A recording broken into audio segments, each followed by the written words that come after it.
sailor? What shall we do with the drunken sailor? What shall we do with the drunken sailor early in the morning? Where did the beard go? Well, I had to remove it because right now I'm all out of my small containers of Cabasil, and leftover inventory from my old wooden boat shop on Cape Cod. I have big huge bags of it, industrial size, about 3 or 4 lifetime supply for a professional wooden boat builder. So what I have to do is I have to take some from a big bag and put it into a smaller container. But the problem with Cabasil is it's very, very fine. It can really damage your lungs. So you really have to have some sort of filtration system to protect your lungs. Now I can always grow the beard back, but I can't grow back my lungs, that's for sure. This type of thing, or the paper kind, they won't cut it. And you really need a respirator, something like this.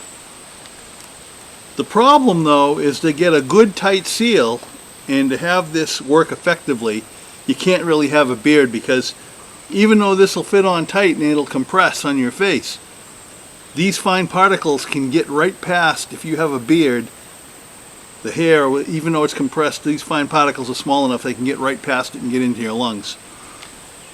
I know this because many years ago when I served in the U.S. Marine Corps, some of our training is, for when enemy uses poisonous gas or whatever, you have to wear a gas mask, and so they teach you how to use it, and they teach you how to have an effective seal, and that's one of the reasons why you have to be clean shaven all the time, because in the event you have to use the gas mask, you have to have a good tight seal, otherwise the gas could get in and you're dead.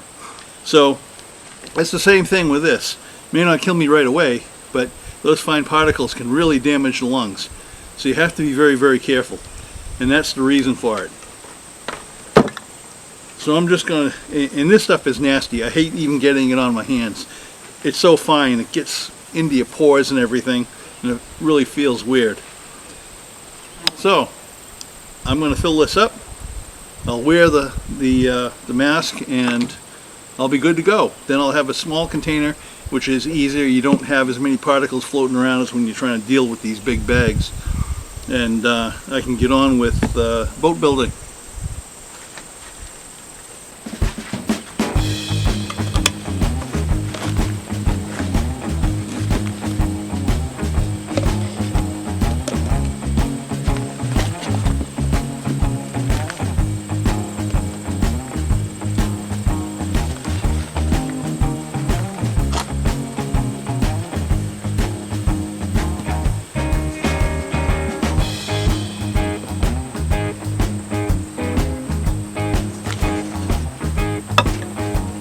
That's it.